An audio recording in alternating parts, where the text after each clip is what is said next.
Number 71 है the volume of the region common to the intersecting cylinders x square plus y square equal to 9 and x square plus z square equal to 9 is options है 81, 100, 121 and 144. Now solution. The volume bounded by given cylinders is volume V is equals to triple integral R dV. हमारे पास दो cylinders given है और उनकी intersection में जो common reason आएगा हमने उसका क्या फाइंड आउट करना है, वॉल्यूम फाइंड आउट करना है। अब सिलेंडर हमारा 3D फिगर है तो उसके हम जो वैल्यू है फर्स्ट ऑक्टेंट में फाइंड कर लेंगे और हम उसको विद 8 ऑक्टेंट्स मल्टीप्लाई कर लेंगे तो हमारे पूरे का पूरा जो 3D सिस्टम है उनके अंदर इंटरसेक्टिंग सिलेंडर्स का वॉल्यूम आ जाएगा। So it will be equal to 8 times integral 0 to 3 and integral 0 to square root of 9 minus x square integral 0 to square root of 9 minus x square d z d y and dx। ये कैसे आया हमारे पास, हमने 8 से तो multiply किया because of octant, तो ये एक रीजन के अंदर यानी कि फर्स्ट ऑक्टेंट के अंदर हमारा ये वाला वॉल्यूम का फॉर्मूला जनरेट होता है, ठीक है, वॉल्यूम इंट्रोड्यूस होता है। वो वॉल्यूम हमारे पास किस तरह से आता है, अगर हम इन सिलेंडर्स को देखें x square plus y square equal to 9 है and x square plus z square किसके इक्वल है, 9 के इक्वल है। इट मींस दैट इस केस के अंदर अगर हम देखें कि हमारे पास y स्क्वायर है वो किसके इक्वल आ जाता है 9 minus x square. It means that y is equal to square root of 9 minus x square, क्योंकि हमें फर्स्ट ऑक्टेंट में चाहिए। तो फर्स्ट ऑक्टेंट के अंदर y की जो अपर लिमिट है वो क्या आएगी, square root of 9 minus x square, और स्टार्ट कहाँ से होगा, 0 से स्टार्ट होगा। इसी तरह से z के बारे में अगर हम देखें so it is x square plus z square equal to 9, तो जी स्क्वायर किसके इक्वल आ जाएगा 9 माइनस एक्स स्क्वायर के। It means that z is equal to square root of 9 minus x square. तो हमारे पास लोअर लिमिट क्या आ जाएगी, z from 0, and upper limit क्या आ जाएगी, square root of 9 minus x square. And in a similar way x की वैल्यू हमारे पास क्या आ जाएगी 0 to 3। इन बोथ केसेस अगर आप दोनों को देखें तो आप अगर इस सिलेंडर के अंदर y को 0 कर देते हैं और x एक्सिस आप इसकी लिमिट चेक करना चाहते हैं, then x square will be equal to 9 and it implies that x is equal to 3 because of first octant। Otherwise ये प्लस माइनस 3 होना था, बट अब फर्स्ट ऑक्टेंट के अंदर फाइंड कर रहे हैं तो it will be equal to 3 and the limits will be x from 0 to 3।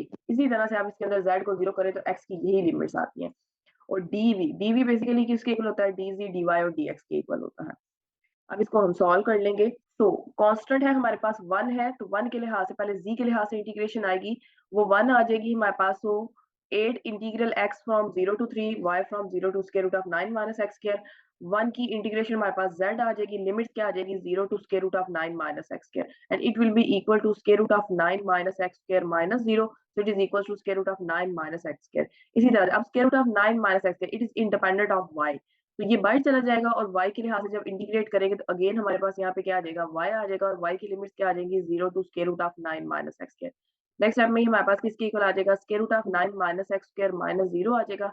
It means it is equal to square root of 9 minus x square. अब पहले से एक square root of 9 minus x square मौजूद है, again आ गया square root of 9 minus, दोनों को multiply करेंगे हमारे पास यहाँ पे इंटीग्रल के अंदर क्या रह जाएगा 9 minus x square dx, limit from 0 to 3 और 8 आ जाएगा। तो we are left with the integral 8 into integral x from 0 to 3 9 minus x square dx। सारा फंक्शन x का है, तो हम x के लिहाज से इसको इंटीग्रेट कर देंगे, that is equal to 8 9x minus x cube by 3 and limit from 0 to 3। Limits put करेंगे that is equal to 8 into 9 3 is the 27 minus 3 cube is 27 by 3। 27 common ले रहे हैं, it will be 27 into 1 minus 1 by 3। Now 1 minus 1 by 3 is 2 by 3, so it will be equal to 432 by 3 that is equal to 144। अब यहाँ से भी इसको solve कर सकते हैं, ये आपका आंसर क्या आ गया 144।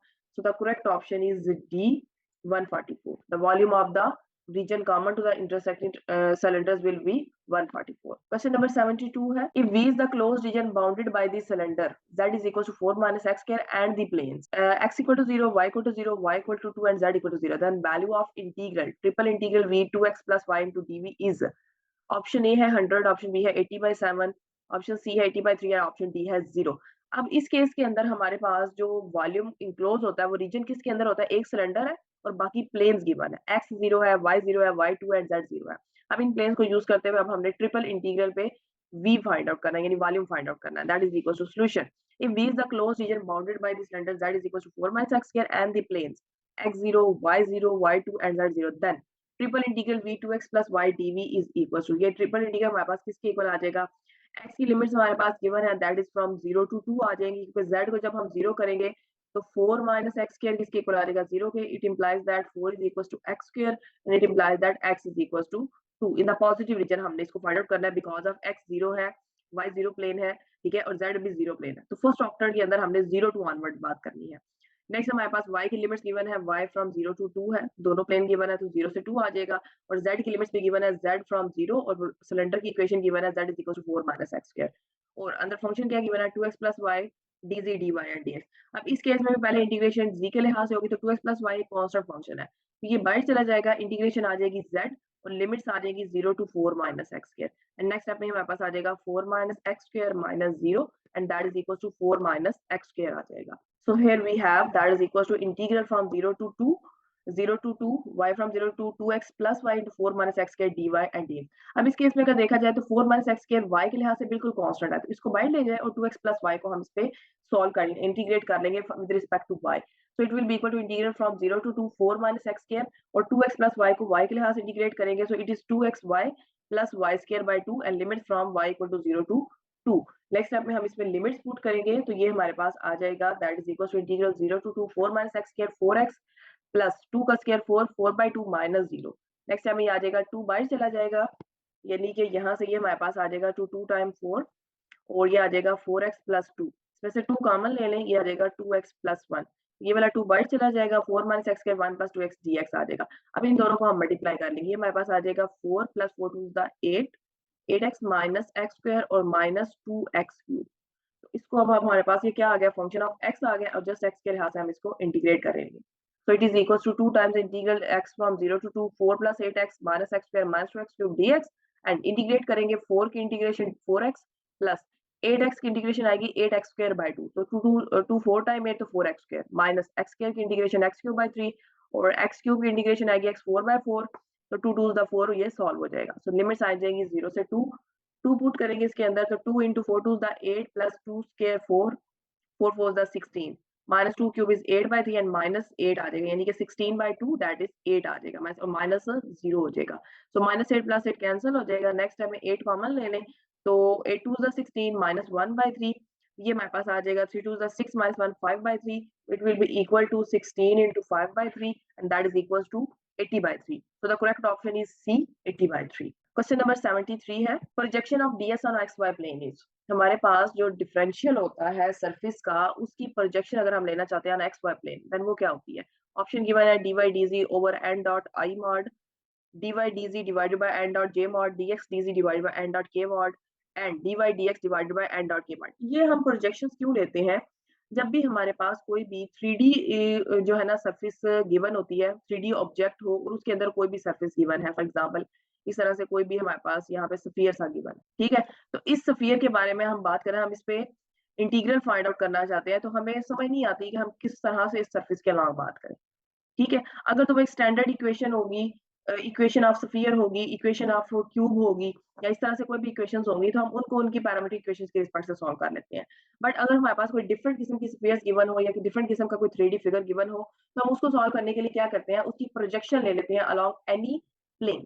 तो अगर वो कहता है कि आप ds यानी कि उसकी प्रोजेक्शन लेते हैं अलोंग द xy प्लेन, यानी कि ये अगर हमारे पास x एक्सिस है, ये y एक्सिस है और z एक्सिस है, देन अगर आप xy प्लेन के अलोंग इसकी प्रोजेक्शन ले लेते हैं, तो इसका मतलब है आपका जो कर्व है इधर नीचे चला गया या नीचे की तरफ चला जाएगा, ऐसे कर, ठीक है। तो उस प्रोजेक्शन के केस में आपका ds जो डिफरेंशियल ऑफ s है वो किसके इक्वल आ जाए। तो हमारे पास 3 रिजल्ट्स आते हैं कि अगर r प्रोजेक्शन है ds की ऑन xy प्लेन, अगर वो xy प्लेन के ऊपर होती है, तो xy प्लेन पे परपेंडिकुलर कौन होता है, k यूनिट वेक्टर होता है। सो हम नॉर्मल वेक्टर का डॉट प्रोडक्ट ले लेते हैं विद k, और डिफरेंशियल्स किसके आते हैं, dx और dy आ जाते हैं, ठीक है। चेंज किन में आएगा, x और y में आएगा। इसी तरह से अगर r एक प्रोजेक्शन है of ds on yz plane, yz plane पे परपेंडिकुलर कौन होगा, i यूनिट वेक्टर होगा, so n dot i unit vector mod आ जाएगा, और डिफरेंशियल्स किसके आएंगे, dy और dz आ जाएंगे। इसी तरह से r is a projection of ds on zx plane, then zx plane के ऊपर परपेंडिकुलर कौन होता है, j यूनिट वेक्टर होता है, ठीक है। So it will be equal to dz dx divided by n dot j. So the correct option will be option D, dy dx divided by n dot k आ जाएगा हमारे पास। Question number 74 है, Green's theorem is a special case of, options है Stokes theorem, divergence theorem, gradient theorem, Kerr's theorem। Solution, Stokes theorem क्या state करता है, Stokes theorem state करता है कि if S is an open two-sided surface bounded by a simple closed curve C, two-sided surface है हमारे पास, और उसको simple closed curves के साथ जो है ना उसको enclose किया जाता है, बाउंड की जाती है, then if A has continuous partial first order partial derivatives, then closed integral of C यानी closed line integral A dot dr is equal to double integral S यानी कि surface integral del cross a dot n cap d s. ठीक है, close integral इसलिए लिया गया है क्योंकि हमारी जो कर्व है, ठीक है, वो बाउंडेड है। ठीक है, सिंपल क्लोज बाउंडेड कर्व है जो सरफेस को अपने अंदर एनक्लोज कर रही है। So it will be integral C, close integral C A dot dr, और surface integral यानी इसकी surface भी defined है, तो surface integral किसके इक्वल आएगा? Surface integral will be del cross A dot n cap ds। ये है statement of Stokes theorem where C is traversed in the positive direction। जो आपने close curve find out करना है उसकी direction कौन सी होगी? Positive direction होगी। Now Green's theorem क्या स्टेट करता है? Now Green's theorem says that if R is a simply connected region, अगर R एक simply connected region हो of the xy plane का bounded by a closed curve C, जिसको bound कर रहा है closed curve C, and if M and N are continuous functions of x and y having continuous derivatives in that region R, then यानी कि सारा criteria बिल्कुल मिलता जुलता है। यहाँ पे एक सरफेस की बात की जाती है, यहाँ पे एक रीजन की बात की जाती है। रीजन 2D के अंदर होता है और सरफेस आपकी 3D के अंदर होती है। ठीक है, उसको एनक्लोज किया गया एक सिंपल क्लोज कर्व के साथ। इसके अंदर भी आपने क्या किया है? उसको एनक्लोज किया एक सिंपल क्लोज कर्व के साथ, बट एक्स वाई प्लेन के अंदर उसको बाउंड किया गया है। दो कॉन्टिन्यूअस अगर हम फंक्शन ले रहे हैं m and n, x and y के, देन हमारे पास ग्रीन्स थ्योरम की स्टेटमेंट क्या कहती है? It will be equal to close integral of c m D x plus N D y, that is equal to double integral r partial N over partial x minus partial M over partial Y D x d y. अब हमें check करना है क्या ये आपस में relate करते हैं कि नहीं करते। ठीक है, now M D x plus N D Y अगर हम कंसिडर करें तो ये किसके इक्वल आएगा? It is in actual the dot product of M I plus N J dot D X I plus D Y J. अब M I plus N J को अगर हम लेट कर ले, ये ए वेक्टर है, ये क्या दिया हुआ है? आर वेक्टर है अगर एक्स आई प्लस वाई जे, क्योंकि हम एक्स वाई प्लेन के अंदर है, जेड एक्सिस का कोई कंसेप्ट नहीं है यहाँ पे। So D are is equal to D X I plus D Y J. ठीक है, जेड एक्सिस 0 है इसके अंदर, तो ये आ जाएगा D R. It means that जो हमारी लेफ्ट साइड है वो क्लोज इंटीग्रल जो सी हम कर रहे थे m D x plus N D y, हम उसको क्या लिख सकते हैं? ए डॉट डी आर भी लिख सकते हैं। Now, if again we consider a vector is equals to mi plus nj, then del cross a is equals to, कर लेना है a वेक्टर का तो i j के in first row, partial derivatives of x y z in second row, और a के components क्या है? m n और 0। अब पार्शियल डेरिवेटिव में जब हम i के लिहाज से पार्शियल डेरिवेटिव लेंगे, ये पार्शियल डेरिवेटिव 0 का 0 minus partial n over partial z आ जाएगा, so it is minus partial n over partial z i। इसी तरह j के लिहाज से करेंगे, x का के लिहाज से डेरिवेटिव 0 का 0 और partial m over partial z j आ जाएगा, प्लस नेक्स्ट m में हमारे पास आ जाएगा k यूनिट वेक्टर, और उसका पार्शियल डेरिवेटिव की रिस्पेक्ट से लेंगे तो ये आ जाएगा partial n over partial x minus partial m over partial y and k unit vector. Next m में हम क्या करेंगे? डेल क्रॉस a का डॉट प्रोडक्ट ले लेंगे with k unit vector, then it will be equal to partial n over partial x minus partial m over partial, because I dot k unit vector is equals to 0, that is equals to j dot k unit vector। ठीक है, ये mutually perpendicular होते हैं, but आपस में क्या होते हैं? इनका यूनिट वेक्टर क्या होता है? 1 के इक्वल होता है। ठीक है, so it will be equal to partial n over partial x minus partial m over partial y। it means that जो हमारा राइट साइड पे रीजन था उसकी जगह वो था basically partial N over partial x minus partial M over partial Y D X and D Y, और ये किसके इक्वल आ गया? Triple integral R del cross A vector, यानी curl of A vector dot K unit vector, और इसको अगर मैं डिफरेंशियल ऑफ आर कह दूं, differential of R is equal to D X and D Y, then ये हमारा मिलता जुलता एक क्वेश्चन बन जाता है, एक फॉर्म बन जाती है about the Stokes theorem. Stokes theorem भी यही स्टेट करता है कि आपके पास सरफेस इंटीग्रल में कन्वर्ट हो जाता है लाइन इंटीग्रल, जहां पे यहाँ पे डेल क्रॉस ए होता है dot n cap and d है। ठीक है, एन कैप बेसिकली क्या होता है? आपका outward draw unit normal vector होता है, बट इस केस में आपके पास जब आप एक्स वाई प्लेन के ऊपर है तो एक्स वाई प्लेन के अंदर परपेंडिकुलर यूनिट वेक्टर कौन सा होता है? के यूनिट वेक्टर होता है। तो इसी रिस्पेक्ट से आप ग्रीन्स थ्योरम जो है वो किस फॉर्म का लिखा जा सकता है? स्टोक्स थ्योरम की फॉर्म बनाया जा सकता है। So we can state that this form of Green's theorem is called the Stokes theorem in the plane. Stokes theorem plane में आ जाता है हमारे पास, क्योंकि वहां पे स्टोक्स थ्योरम की जो जनरल स्टेटमेंट है उसमें हमने सरफेस ली थी। अब ये क्या है? रीजन के अंदर है, यानी एक्स वाई प्लेन के अंदर है। Thus, Green's theorem in the plane is a special case of Stokes theorem. So, the correct option will be A, that is Stokes theorem. Green's theorem is a special case of Stokes theorem. Question number 75 है, if phi is a continuous scalar function in a region R bounded by a surface S, then triple integral R del phi dv is equal to close integral C n cap dr, double integral s phi d s, triple integral और n cap d s, या triple double integral s phi n cap d s. Now solution देखें, ये basically कुछ मिलती जुलती statement है। Phi एक continuous scalar function है, रीजन आर के अंदर है, जो एक सरफेस से एनक्लोज होता है। इसका मतलब है जब आप इसका डेल फाइंड कर रहे हैं, डेल फाई, तो ये ग्रेडियंट थ्योरम से मिलता जुलता है। ठीक है, डी वी आ जाता है डेल फाई, देन हमारे पास क्या होता है? ये किसी ना किसी तरह से ग्रेडियंट थ्योरम से रिलेटेड है। सो द ग्रेडियंट थ्योरम की स्टेटमेंट क्या है? Phi is a continuous scalar point function in a region r bounded by a closed surface s. Then triple integral और डेल फाई डीवी किसके equal होता है, double integral s phi n cap d S.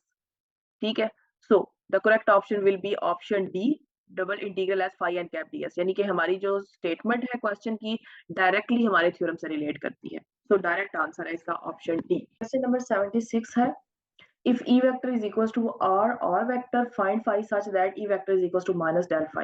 Options हैं A R cube by 3 plus C minus R cube by 3 plus C R square by 3 plus C R by 3. Solution, E vector equal है R vector और E vector किसके equal है, minus del phi के equal है। इसका मतलब है E vector को हम लिख सकते हैं minus del phi, that is equal to R vector. It implies that del phi is equal to minus R vector के इक्वल आ जाता है। Now also we know that the directional derivative of phi along the direction r की direction में अगर directional derivative of phi निकाला जाए, that will be partial phi over partial r, that is equal to del phi dot r unit vector. Now partial phi over partial r will be del phi किसके equal है, minus r vector dot r unit vector which will be equal to minus, अब यहाँ पे हम अगर r vector को r से multiply कर दें और डिवाइड भी कर दें, तो r से डिवाइड करेंगे और r से मल्टीप्लाई करेंगे तो r स्क्वायर, तो minus r square, r vector over r किसके इक्वल होता है, r यूनिट वेक्टर, तो it will be r unit vector dot r unit vector, r unit vector का डॉट प्रोडक्ट लिया जाए then it is equal to r unit vector mod square, that is equal to 1 square is equal to 1, so we are left with minus r square. It means that partial phi over partial r is equal to minus r square. It implies that integration करेंगे both sides पे तो phi हमारे पास किसके equal आ जाएगा, minus r cube by 3 plus c, some constant के equal आ जाएगा। So correct option is option b, minus r cube over 3 plus c आ जाएगा। Question number 77 है, area of region bounded by ellipse x is equals to a cos theta, y is equals to b sin theta. Options है a b, pi and 2 pi ab. PPSC 2021 के test में ये question आ चुका है। Solution देखें, a very easy solution and quick. We know that area of the region are bounded by a simple closed curve C is given by a is equals to 1 by 2 closed integral C x dy minus by d. यानी कि अगर आपको कोई भी simple close curve C दे दी जाती है, आप उसके किसी भी रीजन का एरिया फाइंड आउट करना चाहते हैं, ठीक है, देन आपने जनरल फॉर्मूला यूज करना है a is equals to 1 by 2 closed integral x dy minus y dx. अब ये हमारे पास किस तरह से आता है, अगर हम इसके इस साइड को कंसीडर करेंगे, यानी कि close integral c x dy minus y dx को कंसीडर करें, then it means that m dx plus n dy से ये रिलेट करता है, m dx plus n dy, देखिए लाइन इंटीग्रल से ये रिलेट करता है। इसका मतलब है यहाँ से हमारे पास m की वैल्यू किसके इक्वल आ जाती है, माइनस y के, और n की वैल्यू किसके इक्वल आ जाती है, x के इक्वल आ जाती है। नाउ इसका मतलब हम इस पे ग्रीन थ्योरम अप्लाई कर सकते हैं, ये हमारे पास इक्वल आ जाएगा double integral r partial n over partial x, यानी कि partial over partial x of x minus partial m over partial y, यानी partial over partial y of minus y, और बाहर हमारे पास क्या आ जाएगा, dx एंड dy आ जाएगा, which is equal to double integral r partial over partial x of x, it is 1 minus partial over partial y of minus 1, that is minus 1, तो 1 plus 1 क्या हो जाएगा, 1 dx and dy, and it is equal to double integral r 2 आ जाएगा, बाहर चला जाएगा dx and dy, and which is equal to 2 times, now ये डबल इंटीग्रल है dx dy का, which is actually the area of the required region। ठीक है, जब आप dx dy के लिहाज से इंटीग्रेट करते हैं, डबल इंटीग्रल रीजन के लिए फाइंड करते हैं, वो आपका एरिया को शो करता है। तो यहाँ से आप एरिया निकाल सकते हैं, a is equals to 1 by 2 close integral c backward जाके x dy minus y dx। तो किसी भी सिंपल क्लोज कर्व का अगर आपको रीजन दिया गया और उसका एरिया फाइंड करना है, तो आप डायरेक्टली फॉर्मूला यूज करें, is equals to 1 by 2 close integral c x dy minus y dx। अब यहीं से आप सर्कल का भी एरिया फाइंड आउट कर सकते हैं, आप इलिप्स का एरिया फाइंड आउट कर सकते हैं, आपके पास कोई और तरह की क्लोज फिगर्स हैं, आप उनका एरिया इजीली यहाँ से फाइंड आउट कर सकते हैं। नाउ क्वेश्चन यहाँ पे हमारा है अबाउट द इलिप्स, हमने इलिप्स का एरिया फाइंड आउट करना है। So we will use the parametric equations of the ellipse which are given, x is equal to a cos theta, y is equal to b sin theta, then dx will be equal to minus a sin theta d theta and dy be equal to b cos theta d theta, and theta varies from 0 to 2 pi, clearly ellipse की जो limits हैं, then put करेंगे a is equal to 1 by 2, limits आ जाएंगी 0 से 2 pi, a cos theta आ जाएगा, x की जगह dy किसके इक्वल है, b cos theta d theta, minus y किसके इक्वल है, b sin थीटा, और dy किसके इक्वल है, b cos theta d theta हमारे पास आ जाएगा। Sorry dx is equal to minus a sin theta d theta, यहाँ पे टाइपिंग मिस्टेक है, इसको साइन कर, minus a sin theta d theta. Next step में हमारे पास ये क्या आ जाएगा, a b कॉमन आ जाएगा, और cos theta it will be equal to cos square of theta, minus minus plus हो जाएगा, a b sin theta into sin theta it will be equal to sin square of theta into d theta. तो next step में हम इसमें से a b common ले लें, तो बाकी क्या रह जाता है, cos square of theta plus sin square of theta, it means that it will be equal to a b d theta. इन लिमिट्स क्या आ जाएंगी, इंटीग्रल फ्रॉम 0 टू 2 पाई। तो हमारे पास ये सिंप्लीफिकेशंस आ जाती हैं। Integral 1/2 integral 0 to pi A b d theta, a b को बाहर ले जाएं, ठीक है, ए बी बाई 2 आ जाएगा हमारे पास, और अंदर इंटीग्रेशन क्या आ जाएगी, integral 0 to pi d theta, that is theta limit from 0 to 2 pi, which will be equal to a b by 2 into 2 pi minus 0 हो जाएगा, 2 से कैंसिल हो जाएगा, तो सोल्यूशन क्या आ जाएगा, pi A B. It means that area of the region bounded by the ellipse, ellipse से जो बाउंड किया जाता है वो हमारे पास किसके इक्वल होता है, पाई ए बी के इक्वल होता है। यहाँ आप एक असाइनमेंट के तौर पे आप यहाँ पे सर्कल की इक्वेशंस ले लें और आप उसका एरिया यहाँ से फाइंड आउट कर सकते हैं। क्वेश्चन नंबर 78 है, if are is position vector of simple close curve in the x Y plane then close integral c r dot d are is equal to, एक सिंपल क्लोज कर्व का position vector दिया हुआ है x Y plane के अंदर। Solution options है a 0, b है infinity, option c है माइनस इंफिनिटी, है डी है 1। नाउ सोल्यूशन देखें, by Stokes theorem we have, ये कोई फॉर्म जो है close integral c a dot d r वाली फॉर्म है, so we can use here Stokes theorem which is stated as close integral c r dot d are is equal to double integral s del cross r dot n cap d S which is equal to, since we know that del cross r curl of r किसी भी position vector का curl किसके equal होता है, null vector के, therefore ये हमारे पास क्या आ जाएगा, यहाँ पे नल वेक्टर आ जाएगा, नल वेक्टर का जब डॉट पर लेंगे यूनिट डालेंगे तो ये भी 0 हो जाएगा, और surface integral of 0 vector is equal to 0, so close integral c r dot d are is equal to 0। तो करेक्ट ऑप्शन हमारे पास क्या आ जाता है, ए, दैट इज 0। क्वेश्चन नंबर 79 है, relationship between a line integral around a closed curve and a double integral is described in. अब आपके पास एक closed curve है जिसके अलावा आपने लाइन इंटीग्रल लिया है और एक डबल इंटीग्रल है, उनके दरमियान रिलेशनशिप डिस्क्राइब किया जाता है। ऑप्शन ए है स्टोक्स थ्योरम, ऑप्शन बी है डाइवर्जेंस थ्योरम, ऑप्शन सी है ग्रीन्स थ्योरम, ऑप्शन डी है ग्रेडियंट थ्योरम। जी, स्टोक्स थ्योरम हमारे पास क्या होता है, स्टोक्स थ्योरम स्टेट करता है कि face is an open two sided surface bounded by a simple closed curve c, then if a has continuous first order partial derivative then integral c a dot dr is equals to double integral s del cross a dot n cap ds। अब अगर इस relationship को देखा जाए तो line integral है along a closed curve, okay हो गया, ये बात ठीक है। नेक्स्ट हमारे पास क्या, डबल इंटीग्रल इज डिस्क्राइब्ड, लेकिन ये डबल इंटीग्रल है, there is a difference between surface integral and double integral. Surface integral जब उसकी प्रोजेक्शन ले ली जाती है तो हमारे पास जो रीजन आता है वो क्या होता है, वो डबल इंटीग्रल को डिफाइन करता है, ठीक है। वैसे ही हमारे पास इंटीग्रल जो है वो एस है, लेकिन अगर आप इस केस में अगर प्रोजेक्शन ले लेंगे, आप किसी भी प्लेन के अंदर अगर आप एक्स वाई प्लेन पे प्रोजेक्शन ले लें, ये इंटीग्रल आपका एस यहाँ से किस पे कन्वर्ट हो जाएगा, आर में, तो वो कौन सा इंटीग्रल हो जाता है, double integral. But Stokes theorem state करता है कि आप लाइन को सरफेस में चेंज कर सकते हैं और सरफेस को लाइन में चेंज कर सकते हैं with the help of Stokes theorem. So option A will be incorrect, option A relate नहीं करता लाइन इंटीग्रल अगर क्लोज कर वो डबल इंटीग्रल, ऑप्शन ए हमारा रॉन्ग हो जाता है। नेक्स्ट डाइवर्जेंस थ्योरम देखें, डाइवर्जेंस थ्योरम स्टेट करता है कि R is the region bounded by a close surface S, एक ऐसा रीजन है जो क्लोज सरफेस S को बाउंड करता है। A is a vector point function with continuous first order partial derivatives, then double integral S A dot n cap ds is equals to triple integral R del dot A vector dv where n is outward drawn unit normal vector to S। ये तो बिल्कुल ही मुख्तलिफ है, ये हमारे पास surface integral है जो कि सरफेस इंटीग्रल को वॉल्यूम इंटीग्रल में चेंज करता है और वॉल्यूम इंटीग्रल को सरफेस इंटीग्रल में चेंज करता है। इसका मतलब है कि गॉस डाइवर्जेंस थ्योरम सरफेस को वॉल्यूम और वॉल्यूम को सरफेस में चेंज किया जा सकता है। तो हमारा ऑप्शन बी भी इनकरेक्ट हो जाता है बिकॉज हमें लाइन इंटीग्रल और डबल इंटीग्रल के दरमियान रिलेशनशिप चाहिए। जी, ऑप्शन सी देखें, that is Green's theorem, if are is a simply connected region of the x Y plane bounded by a closed curve C. एक हमारे पास एक्स वाई प्लेन का सिंपली कनेक्टेड रीजन है। Simply connected region कैसा region होता है जिसको किसी भी एक पॉइंट पे श्रंक किया जा सकता है, ठीक है, जिसके अंदर होल्स ना हो, अगर होल्स हो तो हम उसको एक पॉइंट पे श्रंक नहीं कर सकते। Now and if m and n are continuous functions of x and y having continuous derivatives in R, then green theorem क्या स्टेट करता है, close integral of c line integral m dx plus n dy is equal to double integral और partial n over partial x minus partial m over partial y dx dy। And now ये हमारे पास क्या state करता है कि किसी भी close curve के अलोंग जो लाइन इंटीग्रल है उसको आप डबल इंटीग्रल में कन्वर्ट कर सकते हैं। अब यहाँ पे सरफेस नहीं है, it is double integral dx and dy। उस केस में हमारे पास सरफेस थी, उस सरफेस के बाद में हमने जब प्रोजेक्शन लेते हैं, वैसे भी आपको पता है कि ग्रीन्स थ्योरम एक स्टोक्स थ्योरम का स्पेशल केस होता है इन प्लेन। सो लाइन इंटीग्रल को डबल इंटीग्रल के साथ कौन रिलेट करता है, ग्रीन्स थ्योरम रिलेट करता है। तो ऑप्शन के अंदर ग्रीन्स थ्योरम और स्टोक्स थ्योरम दोनों हैं, तो हम ग्रीन्स थ्योरम को टिक करेंगे। लेकिन अगर ऑप्शन के अंदर ग्रीन्स थ्योरम नहीं आ, बाकी सारे आते हैं और स्टोक्स थ्योरम आता है, देन हम स्टोक्स थ्योरम को ही करेंगे क्योंकि स्टोक्स थ्योरम की एक स्पेशल केस ग्रीन्स थ्योरम है। बट अगर दोनों को मेंशन किया गया है, ग्रीन्स थ्योरम भी और स्टोक्स थ्योरम भी, then Green's theorem will be the correct option which will relate the line integral with the double integral। इसके अलावा ऑप्शन डी भी चेक कर लेते हैं। ऑप्शन डी क्या ग्रेडियंट थ्योरम है, वो स्टेट करता है कि phi is a continuous scalar point function in a region are bounded by a closed surface S.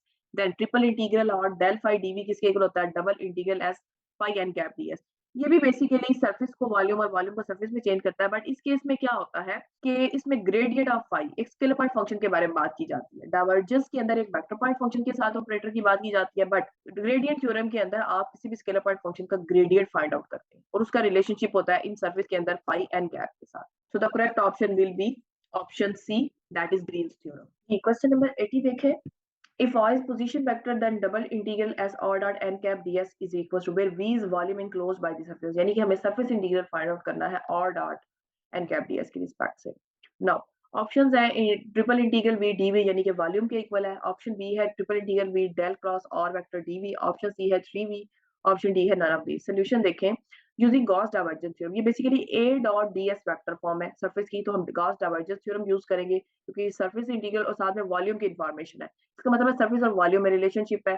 Surface और वॉल्यूम में रिलेशनशिप हमें कौन बताता है, गॉस डाइवर्जेंस थ्योरम बताता है। इन केस ऑफ कि अगर किसी पोजीशन वेक्टर का या किसी भी वेक्टर पॉइंट फंक्शन का सरफेस के साथ डॉट प्रोडक्ट लिया जाए, यानी कि डॉट डीएस वेक्टर होना चाहिए।